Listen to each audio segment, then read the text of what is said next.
Joyce, the Guards, took their division from behind in a matchup with the Rangers. We tell you how tonight. College football, the Oregon Ducks went into Penn State and quieted that whiteout crowd. We'll see how Oregon escaped with a huge road win. There's a new QB1 in New York. Find out how he did against the Chargers and more as a brand new episode of Sports Corner starts right now.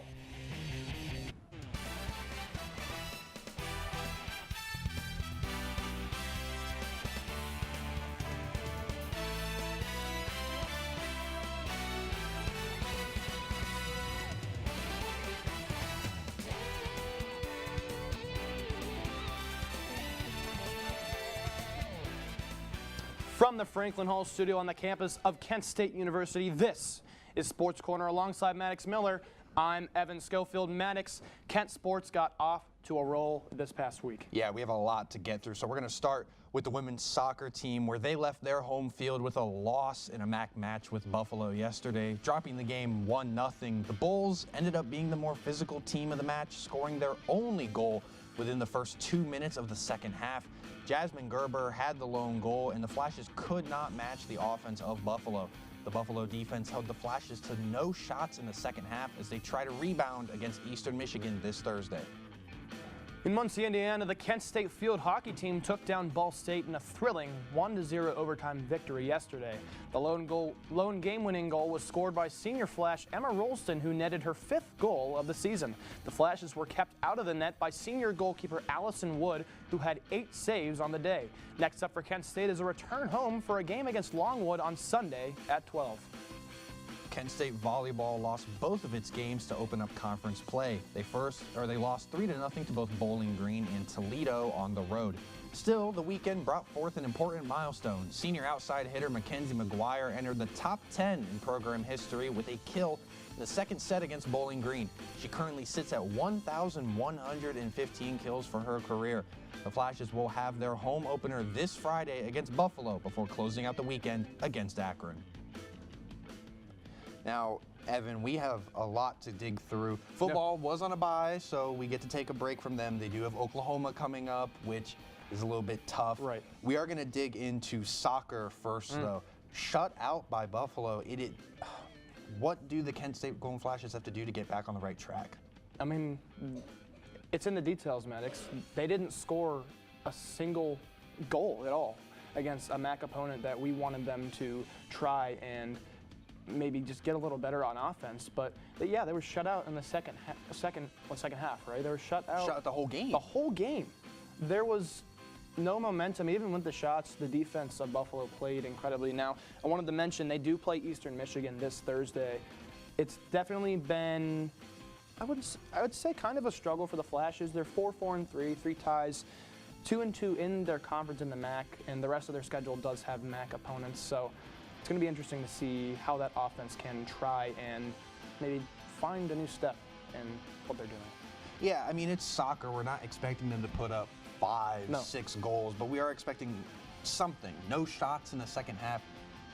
It's going to sound simple. You can't win a game if you don't shoot the ball. It's soccer. This isn't some other sport where you can maybe figure out a way. You have to put the ball in the back of the net. This will be their 3rd straight game at home after a big road stretch. Right. They've split this home stretch 1-1. They had a win against UMass 2-1. So hopefully they can build some momentum against Eastern Michigan. Eastern Michigan, not a great team, 4-5-1 on their record. So Right. You're kind of hoping in a battle of 2 teams that are looking to build momentum that Kent State can be the one to take it and run with it for the rest of the way. Yeah, I agree with that, Maddox. And moving on, there's another sport we've been looking at. It's the field hockey team. Yes. They shut out Ball State Yes. in an overtime win, which was very impressive from the Flashes. Now, the team is 2-7, right? You know, there isn't too much optimism going in, but that overtime win by Emma Rolston was very intriguing to see how the rest of their schedule goes. Yeah, I mean, I think the one thing to take away from this is you are not going to win every game like this. You are not going to shut out an opponent and then score a game winner in overtime every time. So you have to hope you can take the defense from this game and then apply some better offense for the future. Longwood should hopefully be an opponent that Kent State can take some advantage of and get a victory. They have not won more than 2 games in a row. all season. So, yes, 2-7. It's not a great record, but if you can start stacking some wins, you can start turning this season around. And right now, the goal is probably simply to get back to 500, get back to 7-7, or at least get close to it. There isn't a ton that you can do about that, but hopefully the field hockey team can start to turn things around. Right, but I agree. the Packers and the Cowboys lit up the scoreboard in a thrilling primetime matchup. We'll look at the top performers from last night's game and recap the rest of Sunday's NFL action. Good morning. Hope you all had a good weekend and are ready to be inspired. One quick thing I want to remind you guys to be studying. Major key alert. Did you just look at your phone while you was in class? You played yourself. Class, today we're talking about inspirational quotes. You want to get that paper, you better turn in that paper and get an A+. That's a major key. Another one. Mogul talk. You want to reach the mountaintop, you got to go hard. To succeed, you have to believe. Stay focused. Fly higher than the eagle. Don't ever play yourself. The key is to make it, so make it. Louise, can you give me an example of an inspirational quote from recent history? Don't play yourself. The key is to make it. And who said that? I did. Now that's a major key alert. Learn the real major keys to getting to college at getschool.com. Hey there, welcome to Kent Core. Kent Core. Kent Core. To Kent Core.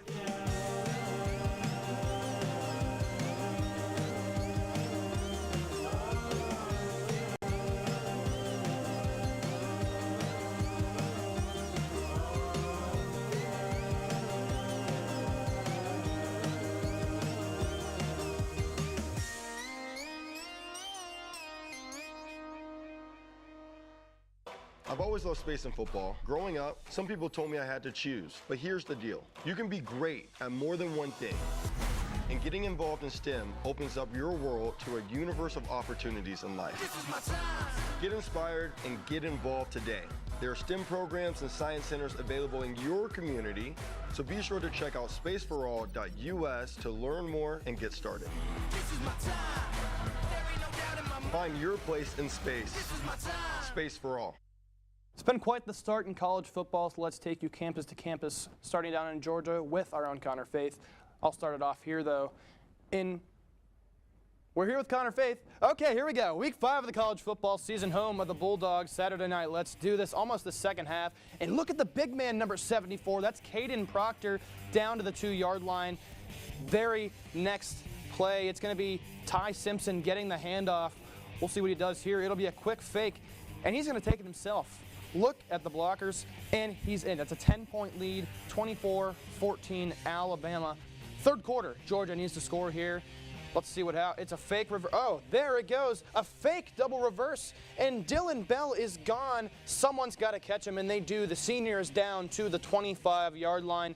Same drive, same aggression here now. Josh McCray with the 1-yard touchdown. Jerome Bettis kind of stats, 15-yard rushing on the day. Three-point game heading into the fourth. Now, with 2 minutes left, a little misdirection from Simpson. I don't know what kind of spin that was, but Jam Miller seals the game. Coaches played a good one. Simpson going to end up getting some good praise from his coach. Bama takes this one 24-21. We're now in Husky Stadium today as the #1 ranked Ohio State Buckeyes take on the unranked but fierce Washington Huskies. Let's kick this off by heading to the second quarter as Julian Sane slings a rocket to Jeremiah Smith, who goes in as he shushes the crowd, clearly making a statement to the noise. Next, we are heading midway through the third as C.J. Donaldson pushes his way through the wall of offensive-defensive linemen for a second Buckeyes touchdown. And now we are late in the fourth quarter as Sane completes another touchdown pass, this time to Donaldson, being his second score of the day, capping a good day for Donaldson. And finally, we cut to the end of the game as the coaches and players meet as the Buckeyes are going to defeat the Huskies with ease. Final score of 24-6. I'm going to wrap things up in Penn State where the vaunted Nittany Lions wideout faces the Oregon Ducks. Number 6, Oregon, here in the third quarter, 3-3, been a bit of a field goal fest, but on 3rd and 3, Dante Moore is going to hit Kenyon Sadiq for the big gain, a huge first down for the Ducks as they try to pull off an upset against the number 3 Nittany Lions. 2nd and goal now here later in the third. It's going to be Dier Hill Jr. on the little screen pass, going to get his way into the end zone, make that 10-3 now. Penn State would try to respond, but Oregon would get the ball back, and on a 4th and 1, it's going to be a huge run from Jordan Davison as he finds his way into the end zone. 17-13 now. It's getting late early for the Nittany Lions, but it would be Katron Allen on 2nd and 1 doing his best Saquon Barkley impression as he's going to break some tackles. He wouldn't find his way into the end zone, but would set up the Nittany Lions in duck territory. 17-3 now. About 10.5 minutes left to go. Drew Allard, little play action. He's got time. Defender falls. He's going to drop a beautiful dime to Devontae Ross. 17-10. He was so open. Great pass by Allard. 17-10 now. Penn State with 30 seconds. Do or die time. Little pitch pass to Ross. Little shovel. 17-17. And we're going to have overtime. And unlike the NFL, it is you play until you win or lose. Trevor Pena to get things going for the Nittany Lions, getting to the 5-yard line for Penn State, and it would be Aller handing it off to Jamari Johnson, who's going to fight his way into the end zone. 24-17. We got a thriller on our hands. Ducks have to respond. They have no choice. 1st and goal here. It's going to be a Gary Bryant run, or no, sorry, this is going to be a Jamari Johnson run. It was an Allen run on the Penn State touchdown. Tie ball game now, 24-24. Oregon would get the ball in 2nd overtime now as Dante Moore's going to drop back and find Gary Bryant Jr. for the touchdown. No Nittany Lions on the defense there could reach him. 30-24, Penn State with a chance to respond. And oh my goodness, Drew Allard, what kind of pass was that? Dylan Thiedemann buries this one for the Ducks as they escape Penn State with a victory, 30-24. Well, Maddox, what a game that was. And in case none of you heard me before, we are here with Connor Faith to talk college football. We're going to start with the AP poll. Obviously, it's a new week of college football that is over. Week 4 AP poll. I wanted to know the biggest surprise for you heading into Week 5. Well, I want to say probably one of my biggest surprises was Ole Miss going all the way up to number 4 in the college rankings after being number 13 last week after they upset the LSU Tigers. Now, obviously, when you upset the number 4 team in the country, that's huge. But moving up 9 spots in the AP poll, that is a big eye popper. I was 100% not expecting that, but Ole Miss has done it, and they are now ranked in the top 5 in the nation. Yeah, I mean, I would expect Ole Miss to maybe jump to like a 7 and 8, maybe a 9. This is a monumental leap.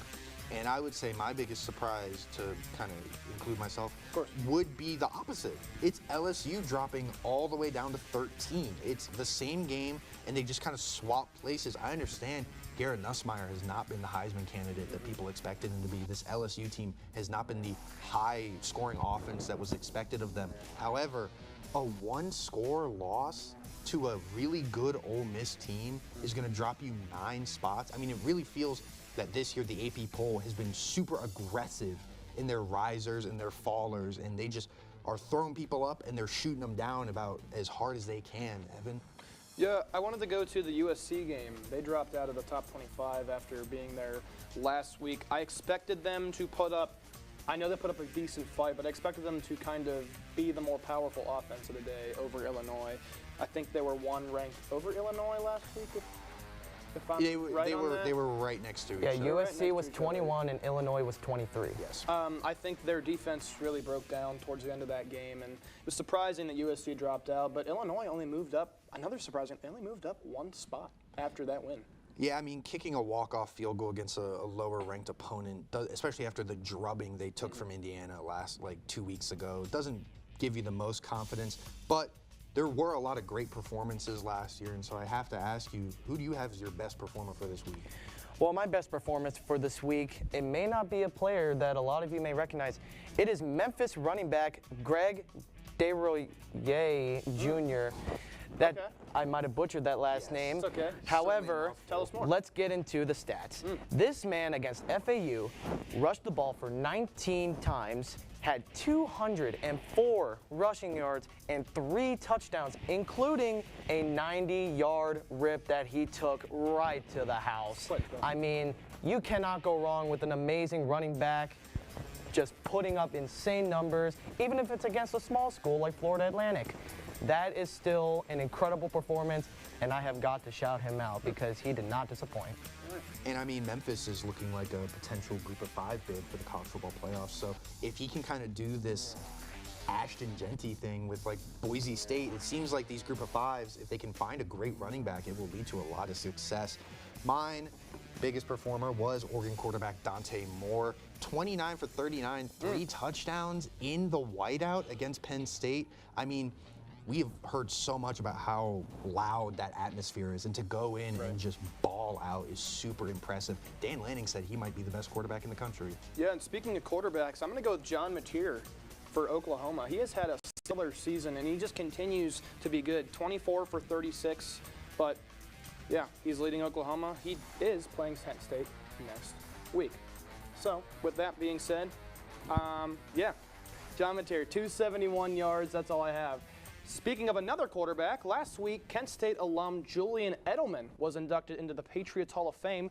Julian Edelman spent his entire 12-year career with the Patriots after being drafted out of Kent State in 2009. Edelman was a three-year starting quarterback at Kent State and holds the single-season record for total yards and is among the leaders in both passing and rushing yards. Moving to the pros, we have a lot of NFL action to get through, and to help us, we are welcoming in Lexi Blatnick and Anne-Marie Chula to the desk. So, before we get to them, let's get started with some highlights in Tinseltown, where the Indianapolis Colts visited the Los Angeles Rams. Shane Steichen trying to get his team to 4-0. Tyler Warren, the rookie tight end, playing some fullback here in the second quarter, rushing in for the touchdown, making it 10-3 here. Rams trying to pull off maybe an upset against the Colts team. I don't think anyone expected that. Josh Carty would nail this field goal in the second quarter, making it 10-6. We are going to head later into the second, almost halftime, and Matthew Stafford's going to find Devontae Adams for the touchdown. The unction Lincoln up here late in the first half. 13-10 now. Stafford still got it. Danny Dimes, Daniel Jones, Indiana Jones, whatever you want to call him, is going to find Michael Pittman Jr. for the touchdown. 17-13. Colts would tack on a field goal to make it 20-13. 4th and 2, and it's Stafford to Puka Nacua, shockingly, his first touchdown of the season. 2020 now, Stafford looking, has time, and it's going to be Tutu Atwell, wide open. I mean, when you got to cover Nacua, you got to cover Adams. A guy like Tutu Atwell may just leak his way open, making it 27-20. Danny Jones would throw a game-losing interception. Rams take this one 27-20. And we're headed to AT&T Stadium where the Cowboys take on the Packers. It's the first quarter and Jordan Love makes a connection with Romeo Doubs. Score is now 7-0. Moving into the second quarter, and Love makes a lateral pass to Doubs again, and Packers, he goes all the way, and Packers extend their lead 13-0. Still in the second quarter here, score is 13-9, and the Cowboys cut the lead courtesy of Dak Prescott. We'll see him connect with George Pickens, and Cowboys take the lead 16-13. We're headed into the fourth, and Cowboys continue to lead 23-20. Love goes for the fake, but Doubs runs it up the middle for 18 yards, retaking the lead for the Packers. We are now headed into the fourth quarter still, and Prescott chucks it to George Pickens, and Pickens shakes off a defender like it's nothing, and Cowboys reclaim the lead 37-34. It's a 53-yard field goal attempt by Brandon McManus, and he makes it. They tie it up, and we're headed into overtime. But it's the little last bit, and hey, is that McManus again? And he ties the game, and that's the final score? Folks, the last time that's happened was in 2022. The Cleveland Browns traveled to Detroit to take on the Lions as they came off their first win of the season. Quinshon Judkins ran in for a 1-yard touchdown and gave the Browns a 7-0 lead late in the first quarter. Jahmyr Gibbs went on to tie the game in the first quarter for the Detroit after scoring an 8-yard touchdown. Late in the second quarter, Jared Goff found Amon-Ra St. Brown for a 2-yard touchdown to take a 20-7 lead after a 48-yard field goal. Browns still down 20-10 after kicking a field goal late in the third quarter. Early in the fourth quarter, Khalif Raymond returned a punt for a 65-yard touchdown, increasing the lead to 27-10. He then gave the football to his pregnant wife in the stands.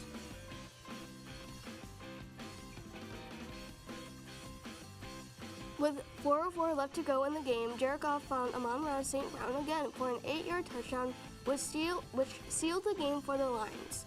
The Lions won 34-10 and are now in 3-1, while the Browns are 1-3. And here is the rookie, Jackson Dart, at MetLife. Here's some energy with Dart. He runs up the middle for a 15-yard touchdown. His first NFL touchdown. Look at that, Sally. 7-0 Giants. Herbert trying to help his team. That is picked off. It's the man, sexy Dexter Lawrence. There he goes inside the 5. New York goes on to get a touchdown, miss a field goal. 13-3 Giants with halftime looming. Who else? Quentin Johnson. It's been a year for him so far. That is his 4th touchdown on the year. It's a 3-point game, 13-10. Dart now in the 3rd. It's a fake and a toss to Theo Johnson, the tight end, for the touchdown. Giants surprising everyone up 21-10. Back to the Chargers. They're going to need a spark, and they're going to get it. Watch Amarion Hampton with the patience, and there he goes. Amarion Hampton was looking for that big play all year. He finally gets it, 54 yards to the house. Touchdown and a 2-point conversion gets the Chargers to 18. Herbert has one more chance, and he is dumped. That is Brian Burns with the Spider-Man Selly. Dart with a great debut. New York wins their first game, 21-18. I mean, About an upset. Yeah, I know. I was not expecting that at all. 3-0 Chargers, Insane. and man, it's crazy. But you talk about Quentin Johnson, we're talking about receivers, but someone's got to get them the ball, and that's the quarterback. Right. And we have some interesting quarterback play across the NFL. I do want to take things back to the Motor City, Ford Field. I know they're 1-3, and I know it may be hard to talk about them, but the Cleveland Browns have been one of the more interesting quarterback situations. They have 2 drafted rookies, and yet they keep rolling out Joe Flacco. What is going on with Flacco right now? I feel like his age is getting to him, and I feel like there's Clearly. moments. He's unk. There's Yes. He is moments unk. where when he gets the ball, I feel like the O-line is not really protecting him, but I also feel like he's going slow, which gives the defense a chance to get to him. And when he does throw the ball, it's either a good pass and his receivers aren't catching it, or he's throwing really bad passes to the point where they can't catch them. And I feel like they need to put in one of the rookies. Yeah, I mean, talk about bad passes. Can I bring it the Flacco interception against sure. Detroit? Of course. On that left sideline. I forgot what quarter it was. It escapes me, but that was bad. just brutal to Unbelievable. see. I mean, I'm rooting for him. I really love when an old guy comes back. I feel so mean talking about Joe Flacco like this. He's 41. He's younger than my mom. But like, I mean, I don't know. He did well a few years ago. Yeah, He did. he just feels like kind of a dying breed. He's a gunslinger at heart. He's gonna let that ball fly. Yeah. And another member of that breed who I feel like is finding more success is Aaron Rodgers. Mr. Rodgers. Won, for those who don't know, won the game in Dublin against the Minnesota Vikings, and he looks so much better than he did in New York. It is insane. And not only better, he looks happier. Did you guys see that play of him just standing when Yes. Darnell Washington took that sneak Yes. for like 1 yard? He's Didn't so he like happy. hold the emote for a little bit or Yes, something? he I just saw that. he looks rejuvenated. He looks like he's having like the time of his life at his age, and he's still slinging the ball. 8 touchdowns, 3 interception. His passer rating is up. Things are just going really good for Aaron Rodgers. Speaking of another quarterback that Yeah, we're gonna rewind the clock Rewind way the back on the years. We're going Wow. from the old to the young. New. Jackson Dart. Have yourself a debut. I mean, what did Dart do that worked so well for him? I mean, he looks very, very calm in that pocket. He has very good field view, I've noticed as well. I mean, there was a play where one of his receivers like ran a little too far for his liking, and he was like, no, come back, come back. And I feel like you just don't see that in a rookie quarterback. Yeah, I mean, Right. He has a lot of mobility too. Like he's running when he keeps the ball, he's running really well. He got out of some tackles. So for his very first start, I think he did really well, and I think he's the future for the Giants. Yeah, so in his first game, I actually have the stats. I love that you brought it up. Thank you. He ran 10 times for 79 yards, so that's not too shabby. He was sacked 5 times, though.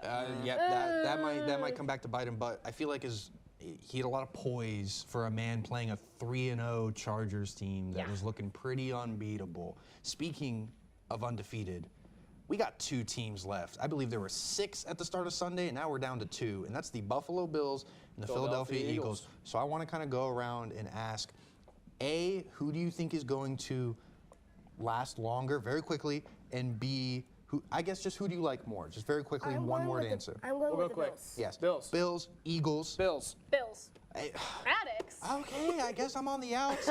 But that is all the time we have for NFL. Thank you guys so much. Appreciate we really appreciate it. Moving to the Diamond, the Detroit Tigers lost on the road to lose the AL Central on the final day of the regular season. We'll look at Detroit's collapse and more as Sports Corner takes a trip around the bases.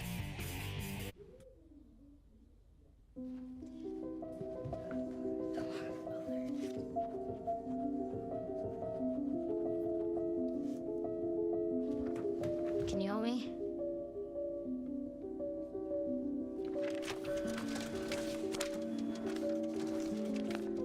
Mom, Dad, we're going out. Thank you.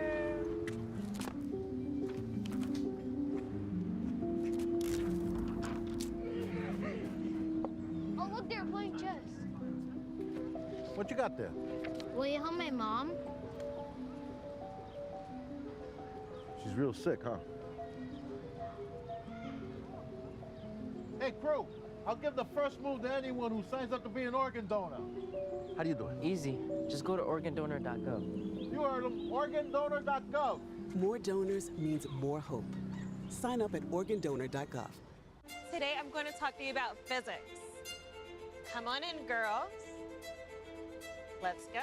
This is the first rocket to get humans to Mars. Really tall. I'm a rocket structural engineer, designing and building parts of the rocket. You are the generation that will be stepping foot on Mars. Do I have a group of astronauts on my hands? Yes. You can become a rocket scientist or whatever else you want to be. Go. Do you feel good about that? No. I'm looking at it right. In yellow today, feel free to use orange, feel free to use green, feel free whatever you want to do. These are what I have in my refrigerator. Students, especially those that are in CCI fondly enough, are going to be visiting there quite often. But does their reward program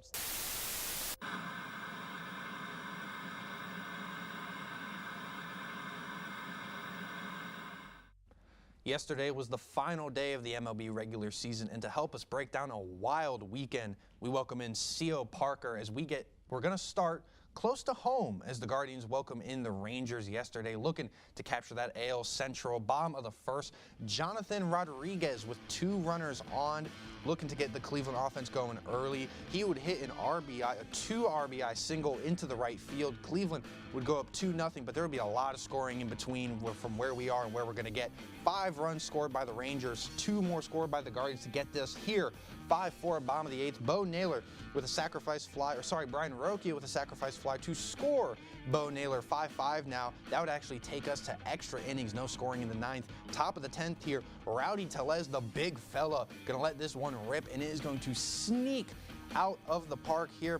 5-5 now, make that 8-5, a 3-run homer by Rowdy. In the bottom of the 10th, though, Cleveland trying to get back in it. Bo Naylor would hit an RBI double that would score George Valera. This would make it 8-6, and Cleveland would get one more on for a bottom of the 10th. No out. Brian Rocchio, a swing and a drive, walk-off home run to end the regular season.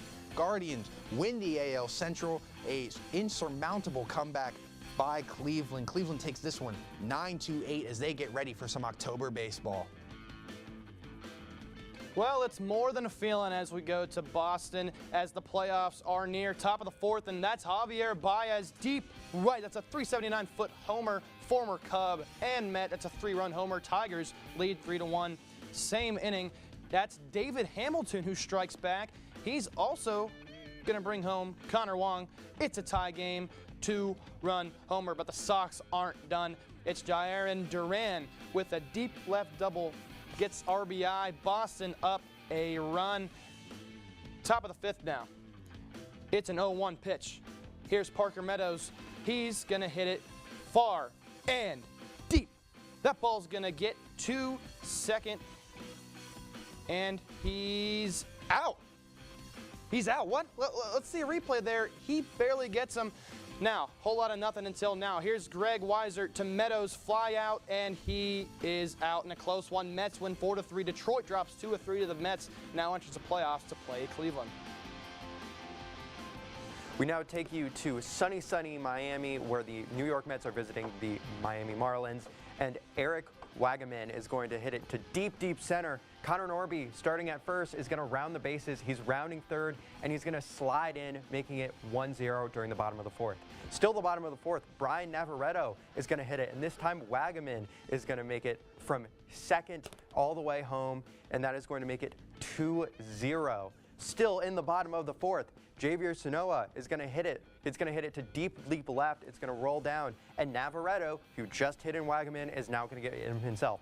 And once again, Xavier Edwards, deep center, and Sanoa, who had just hit in Navarreto, is back home. And that is going to end the season for the Mets and the Marlins. The Mets fans very disappointed with this outcome, and Marlins quite happy. Yeah, and I'm going to get to the Mets later, but they are not heading to October. But we have a lot of teams that are, and the three of us here have made our playoff brackets. So, Cio, we're going to start off with you. Who's been in the World Series this year? All right, I'm going to say, starting with the wild card race, I have Cleveland over Detroit. I have the Yankees over the Red Sox. I have the Dodgers over Cincy, and I have the Padres over the Cubs. Then first round, we have the Guardians. I'm going to have the Mariners over the Guardians, unfortunately. I'm going to have the Blue Jays over the Yankees. I'm then going to be putting Philly over the Dodgers and the Padres over the Brewers. I'm then for the Final Four, I have Toronto over Seattle, and I have San Diego over Philly. Wow. And then finally, I have Toronto winning it all over the Padres. Okay, very interesting bracket, Evan. Yeah, I'll go next. I got the Guards over the Tigers. Let's see, I got the Yanks over the Red Sox. I got the Dodgers over the Reds. I got the Cubs over the Padres. Moving on, I got the Guardians taking down the Mariners. I have the Jays taking down the Yankees. The Phillies taking the Dodgers, and the Brewers beating the Cubs. Moving on, I got the Jays and the Phillies in the championship, and I'm going to go with the Jays. Oh, so that's we got two Jays picks. Yes. I got Guardians over the Tigers. I got Sox over the Yankees. I have the Reds taking down the defending World Series champion Dodgers. And I have the Cubs taking down the Padres. We're going to keep it quick. Mariners over the Guards. Sox over the Blue Jays, so I do not match up with your World Series champion. Phillies over the Reds, obviously.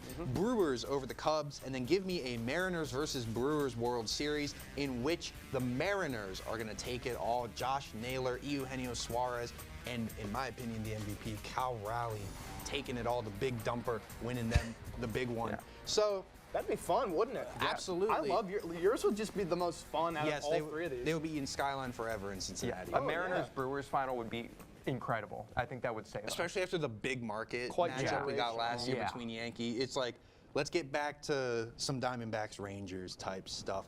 I do have some questions about your bracket. The Jays. I mean, I guess for both of you, the Jays. What do you see in the Blue Jays? I think they play really well against really good teams. I think when it comes down, obviously, you know, they're great, but they have particularly good records against teams that are also really great, and that's what it comes down to. Because while a lot of these teams, you know, you can pick off your lower ranked teams, pick up your Pirates, pick up your Rockies. You know, when it comes down to their, you know, top matchups, the Blue Jays just have it, I'd say. Yeah, they're the 1 seed for a reason, right? You know, the Yankees have, I wouldn't say have underperformed, but you would think after last year they would be a little higher up in their seeding. So I think the Jays have the offense to take down the Yankees as well as the outfield. So that's my thoughts. What about you? I mean, I like the Jays, but they've also had some very mixed bag performances. Okay. And I love the top to bottom talent that the Mariners have. I just think they have it all. They have Rodriguez, they have Naylor, they have Suarez, they have great pitching. And it feels like Kyle Raleigh has cracked the code on Seattle's like home park inability to hit home runs. And for that, I give them a huge advantage. Really quick, who needs this World Series the most? Who needs it the most? I think it might be Seattle. They've never been, and this is, as far as I'm... Their first? This would be their first, and if they win it all, that'd be pretty huge for Seattle. Yes, it would be monumental for Seattle. But Evan, I do have to ask, how disappointing would this be for the Phillies? They've been so good. They've been so good for so many years. I just don't think it's cut out for them in the end. Anyways, moving away from the diamond is our own Gage Wellman to get us caught up in the UFC world. What's up, Gage? Good evening, gentlemen, and I'd like to thank you all three and the rest of the audience for a trip to Wellman's World. And tonight it's fight night, as I'll be previewing UFC 320 this Saturday from Las Vegas, Nevada. The main card includes 2 championship bouts that we'll get into, starting with the light heavyweight title bout between Magomed Ankalaev and Alex Poatan Pereira. The last time we saw both of these fighters, they were squaring off against each other, with Ankalaev taking the unanimous decision back in March. He won that match by just wearing down Pereira, scoring the majority of significant strikes and refusing to engage in any ground action. And unsurprisingly, both fighters did not have the inclination to get the ground game going, because both Pereira and Ankalaev are strikers, with both fighters having at least 10 knockouts in their career. Overall, I'm going to go with Poatan in this fight, although Ankalaev is certainly a dominant fighter with career wins against solid fighters like Johnny Walker and Anthony Smith. Pereira has never lost consecutive fights since entering the promotion, and that's why I've got him taking the light heavyweight belt. In the other title match, we've got the Bantamweight Championship of the world. Merab Dvalishvili going against a veteran in Corey Sandhagen. Dvalishvili, he's going on a generational tear, winning 13 fights in a row, dating back all the way to 2017. On the other hand, we've got Sandhagen. Like I said, he's a veteran. He's won 18 of 23 fights in his career, has yet to claim a title belt. He was close to claiming the interim bantamweight title belt back in 2021. He ended up losing to Peter Yan, making this Corey's first shot at an official title belt. This is set to be a match of polar opposites. Merab is a wrestling machine who fights the Eastern European way of getting your opponent to the ground and submitting him until he taps out. But for Sandhagen, he's a bit different. He's the type of guy that prefers to face you hands up and get that knockout. Overall, I think Dvalishvili will continue his win streak via submission. And finally, let's take a look at Yuri Prochazka versus Khalil Roundtree. Prochazka is coming off a unanimous decision win over Jamal Hill back in January. As for Roundtree, he too defeated Jamal Hill in his last contest. This is another match between experienced veteran fighters, both with different fighting styles, with Prochazka looking to knock out anyone and anything in his path, with 87% of his fights being decided via knockout. As for Roundtree, he's definitely a solid fighter with a record of 15-6 and 10 knockouts to his name. However, I'm going to go with Prochazka, as I think he's got the better resume and the better fighting style to win this match.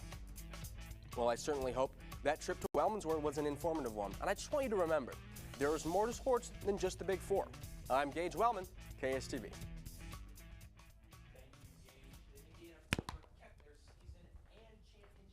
Alive with a win at home over the Las Vegas Aces. We'll talk about how Indiana forced a Game 5 and more. Chance high five. All right. When you adopt a shelter pet, you discover all the things that make them unique. And your mother and... I am totally a hot person. Right, guys? Thanks for being honest. They're a little bit of a lot of things, but they're all pure love. Adopt pure love at theshelterpetproject.org.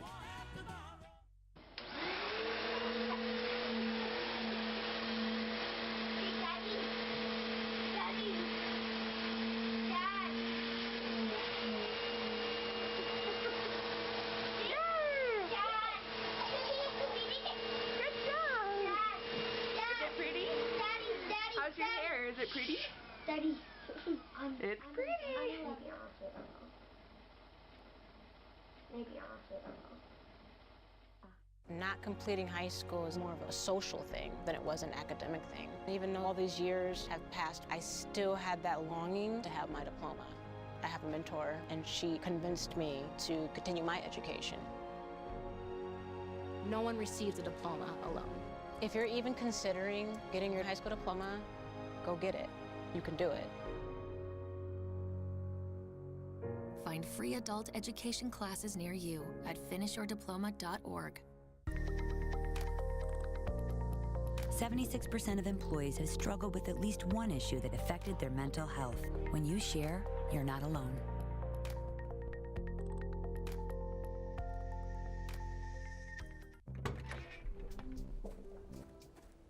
When you throw away money on wasted electricity, you're throwing away everything you could have bought with it. Saving energy saves you money. The WNBA Finals are rapidly approaching, but before that, we still have some semifinals games to get through. So let's get started out in Indiana, where the Fever took on the Las Vegas Aces 11-8, and the MVP, A'ja Wilson, getting things going early with the nice mid-range, but Kelsey Mitchell would look to respond up 2 in the first quarter with a huge three, 23-18. But Jewel Lloyd would respond with a 3 of her own to cut the lead to 1 now in the second quarter. Later in the second, it would be Mitchell with kind of a throw-up mid-range, but nothing but net, I guess. She's even confused on how that one went in. 43-48 now here in the third. It would be Jackie Young nailing the 3, 48-46. Next possession, Aaliyah Boston muscling the MVP with the and one, big and one. 63-58, the MVP, A'ja Wilson, with a response of her own. She'd finish with 31 points on the night. And it would be another and one as Young would get one to go of her own. She'd finish with 18 points on the night. 80-75, though, Indiana looking for the dagger, and it would be Mitchell with a crazy left-handed floater and an and one, 25 points from her. 90-83, Fever take this one. Game 5 will be played tomorrow at 9:30. Let's head on to the other round of the semis. It's the Lynx and the Mercury. First quarter starting here. Hesitation from Mercury. Jessica Shepard on the two-pointer. The Lynx are back in action. And here's Courtney Williams, a 20-foot pull-up shot. 6-1 Lynx. Back and forth game. Satu Sabuli with the absolute bank shot. Average 16.3 points per game this year. Lynx are up. End of the second now. Alyssa Thomas tries to hit a 2, but has to hit a free throw. Phoenix down 7. One more shot before the half. And how about Dawana Bonner, the forward, hitting a layup with the help from Thomas? Tie game at the half. After the half, Minnesota up 5. This is Bridget Carlson. That was nothing but net. All the way to the fourth. Here's Alyssa Thomas. Diving layup helps the Mercury gaining some momentum here. 1-point game. Thomas shifts, and that's a 23-point jumper for the lead. And why stop the momentum there when Dawana Bonner adds one more shot? Almost end of the game. Thomas, let's see what she has. She does it again. That'll do it. Mercury come back and take out the Lynx. They win the series 3-2-1. Well, the WNBA playoffs are in full swing along with the MLB playoffs. Our own Stone O'Brien is here with us for more info to set some things straight. Stone? Thanks, Evan. This is Stone Sets It Straight. Today, a playoff edition. First, the WNBA playoffs continue to be in full swing, and we have chaos. The one-seed Minnesota Lynx, who many regarded as a favorite to win the whole thing, were stunned by the Phoenix Mercury in 4 games. The Mercury used a 31-13 fourth quarter to complete a 13-point comeback in Game 4. Alyssa Thomas led the Mercury with a double-double, scoring 23 with 10 assists. The series itself was not without controversy, as Lynx head coach served a suspension for comments made against the officials after Game 3, where she was ejected. In the other semifinal series, the Las Vegas Aces will go to Game 5 against the Power of Friendship in Indiana. No Clark, no Cunningham, no problem. The Fever defeated the Aces Sunday afternoon 90-83. A 31-point effort from WNBA MVP A'ja Wilson was not enough to secure the W, as Kelsey Mitchell dropped 25 and Aaliyah Boston had 24 and 14. Game 5 is tomorrow night at 9:30. And with one postseason nearing its championship, my personal favorite postseason gets underway tomorrow. MLB's playoffs get underway with the wildcard series, and I'm here to give you my X factors from each team. First off, the Guardians and the Tigers. This might come as a surprise, but I'm going with Matt Festa as my X factor out of the bullpen. I know he has not had the best season by any means, but in September he has been decent. He had a 2.45 ERA in the month of September and ranks in the top half percentile for walk, strikeout, and barrel rate according to Baseball Savant. On the other hand, Tommy Canley is the Tigers secret weapon. He's got a great changeup, and the Guardians struggle against him with a 660 LPS against him. To the other wildcard series, we have the iconic Red Sox and Yankees rivalry will be renewed. And my X factor for the Yankees is David Bednar with a whiff rate of 31%. Swing and miss stuff could be the difference out of the pen. Greg Weissert and his funky arm angle could give the Yankees some trouble, as hitters are hitting 160 against his fastball this season. My predictions for each series: the Guardians and the Yankees take their respective series, Guardians using their pitching and the Yankees using their offense. In the senior circuit, the Cubs and the Padres will face off in a wild card series at Classic Wrigley Field. The Cubs are dealing with the loss of Cade Horton, who turned into one of the better arms in the entire league in the second half. Nick Pivetta will deal with Guardians legend Matthew Boyd to open up the festivities in that series. My X factor for the teams, the Cubs, Michael Busch. Michael Busch is carrying a 116 WRC plus in the second half of the season on the heels of slugging .487 with 15 home runs during that second half. For the season, he's carrying a barrel rate in the 95th percentile. For the Padres, my X factor is Ryan O'Hearn. Since being acquired, he has hit .360 on balls that he has put in play and has put up well above 6 outs above average at first base. The last series we'll talk about is the one with the biggest mismatch. The Reds will play the Dodgers. The X factor for the Reds, I'm going to go off the box. Terry Francona, he's been there, he's done that. His managerial experience will be the key for the Reds. And for the Dodgers, their X factor is the team. Simply put, they have the best roster in the league, and them coming fully together will be the key, as they have struggled at points in the second half. My prediction, the Dodgers and the Padres win their respective series using their teams. For KSTV, I'm Stone O'Brien. This has been Stone Sets It Straight. Witness a little more golf yesterday in the Ryder Cup where they lost, so we have a little bit more for you as we get into this. Well, the final day of competition for the Ryder Cup concluded yesterday. Europe was able to hold on to the cup after defeating the U.S. 15-13. In the first 2 days of play, the Europeans built up a decent lead. However, the U.S. put up a fight by winning 11 single matches. The tournament came down to a battle on the 18th hole between the USA's Russell Henley and Europe's Shane Lowry. Henley opened the hole with a drive into a bunker and was able to punch out, setting up a birdie putt. Lowry retaliated with a drive on the inside line, setting up a putt. Lowry sunk the putt to haul the match after Henley missed his first putt. Europe was able to hold on to their 14-point advantage and hold on to the Ryder Cup, making them the first team to win on foreign soil since 2012. Well, it's almost time for our award-winning segments, plus a game that takes us to Couch Island. Next.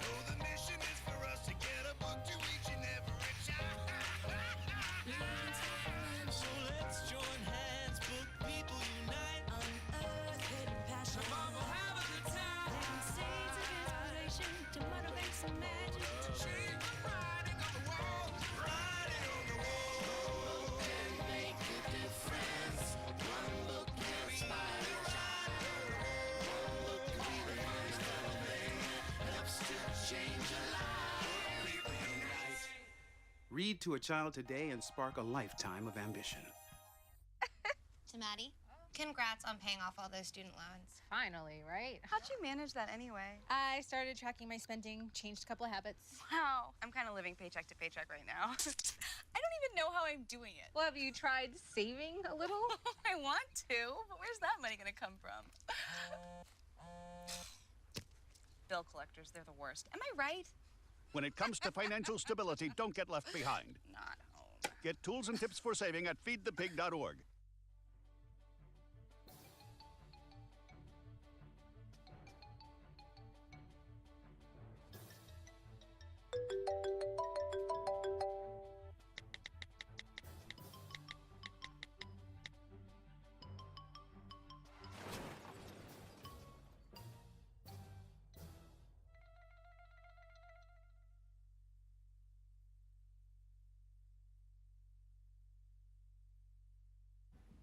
Welcome back. Everyone loves fantasy football, so here's your fantasy fill of the week, starting with Evan's End Zone. So, let's do it. Welcome back to Evan's End Zone. We're going to dive into Week 4, the biggest surprises, the biggest disappointments, and who I think could break out next week. Starting with the overperformers, Kenneth Gainwell stepped into a full workhorse role with Jaylen Warren out, and he dominated. 19 carries, 99 yards, 2 touchdowns, plus 6 catches for 35 more. That's a monster 31.4 PPR points. He looked like a true RB1 and gave managers a massive boost, such as our own Gage Wellman. On the receiving side, George Pickens showed out in that crazy 40-40 tie against the Packers. He hauled in 8 catches for 134 yards and 2 scores, good for about 33 points in PPR. More importantly, he looked like a true wide receiver one like he did in Pittsburgh, obviously having a bigger workload with CeeDee Lamb out for a while. I can't imagine how he would have felt if he didn't get the ball. Now the underperformer, Derrick Henry, and guys, this one hurts, especially for me. Why is he also doing bad now? He struggled to get anything going against Kansas City's front seven, just 8 carries for 42 yards along with 2 receptions, all told about 8 points for most fantasy leagues. For a player who usually drags fantasy teams to win, this was a letdown. Not to mention the defense of Baltimore being in shambles. You would think giving the ball to Derrick Henry would be the smart choice. And looking ahead, my hopeful for Week 5, keep your eyes on Amarion Hampton. The North Carolina back is powerful, versatile, and if he gets to the goal line touches, he's going to be a superstar. He finally had a good rushing game, 128 yards on 12 carries, also housing a 54-yard score. This earned fantasy owners 27.5 points. People were scared about his production, so I say to trust the process on this young back. Don't be surprised if we're talking about him as next week's star. We've reached the end of Evan's End Zone on the weekly segment, but my friend Maddox Miller is about to get fired up, so please brace yourselves for a meltdown. Maddox? Thank you, Evan. And while most people, I think, would maybe expect our lovely Detroit Tigers to be here, blowing a 15.5 division lead, they at least made the playoffs. You want to know who didn't make the playoffs? The New York Mets. Last year, 1 series away from winning the World Series. All you got to do is beat the Dodgers. They didn't, but it's okay. Because you know who's coming to the Mets? Juan Soto. We're giving him all the money. $300 million plus on the payroll. We got it all. Except the playoff appearance. And except the ability to beat the Marlins. And except the ability to hold on to a 5.5 game lead of the NL East. Yes, it was in June. I understand that. However, $300 million. And you lose your last 3 series. One of them is understandable. You lost to the Cubs. The Cubs are good. They have Kyle Tucker. They have Pete Crow Armstrong. Great. The Nationals? The Nationals. Michael A. Taylor, great career. Congrats on your retirement. And I guess thanks for helping out the Reds get into the playoffs. And then the Marlins.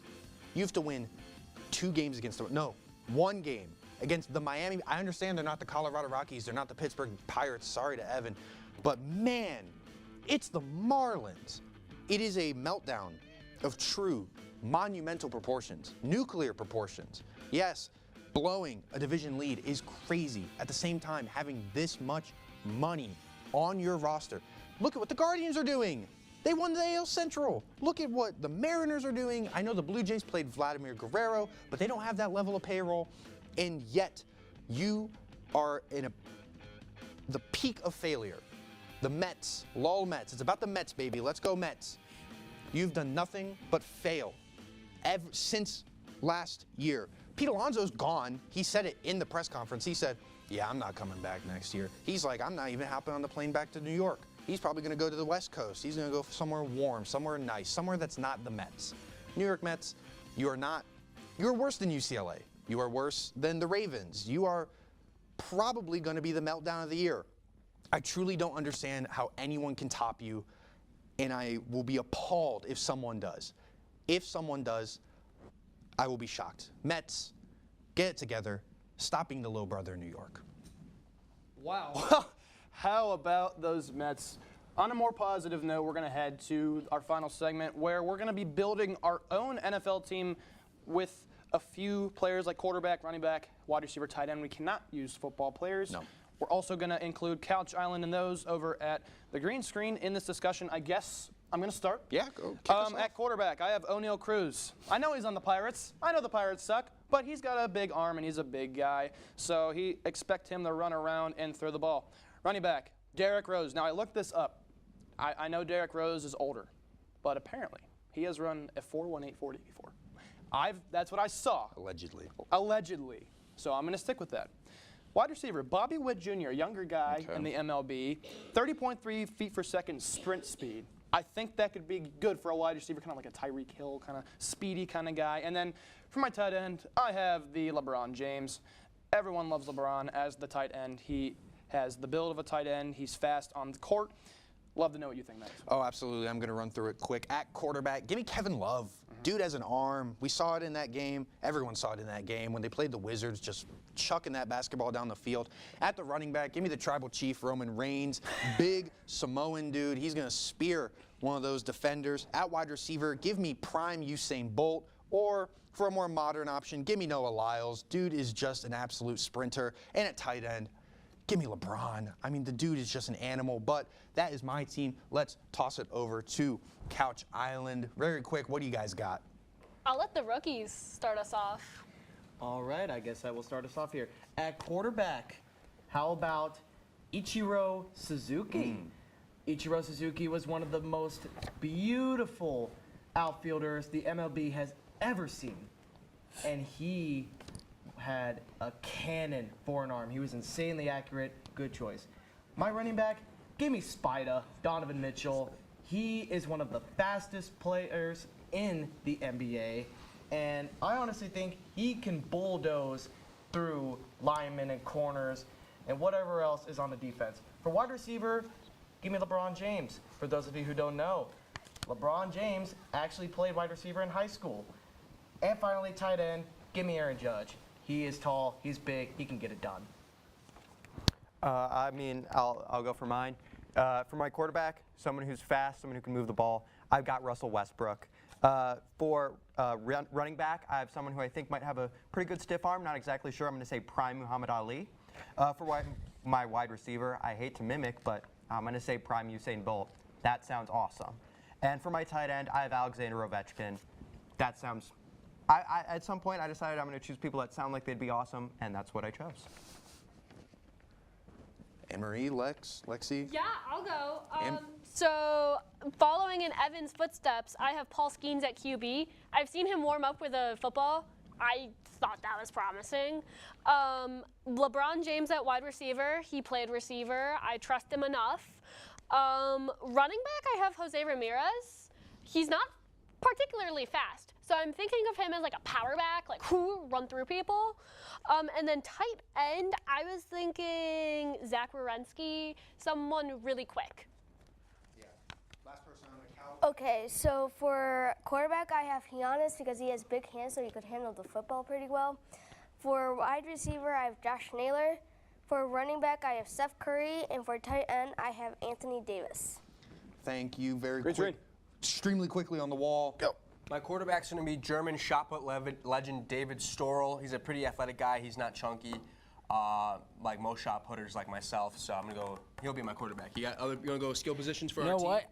Tight end, Dave Bautista. Running back, my tribal chief, Roman Reigns. I acknowledge you. And then wide receiver, give me LeBron. We saw him play in high school.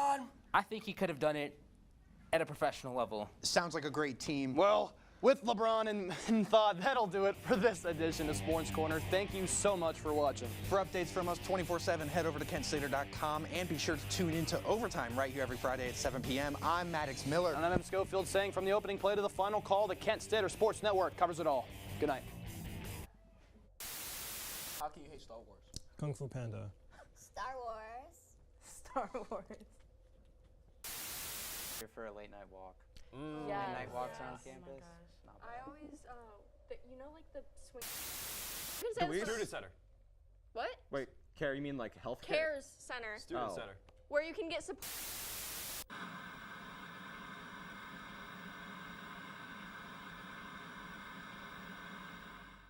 Brush, brushy, brush, brushy, brush, brush your teeth. Every day and every night. Now it's your parents' turn. Here's what you gotta do. Let them have your toothbrush so that they can brushy brush your teeth. Reach out, you're almost done. 5, 4, 3, 2, 1. That's it. Help your teeth stay healthy. Brushy brush with a grown-up every day. There was an old woman who lived in a shoe. She had so many children, she didn't know what to do.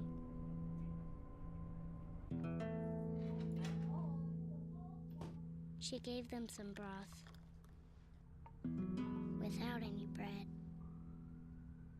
and kissed them all soundly and put them to bed. Hunger is a story we can end and it at feedingamerica.org. As part of its public health mission, the scientists and staff at FDA work to protect the American public by getting the accurate, science-based information they need to use medications wisely. You think you're just checking your messages or telling a friend you're on your way.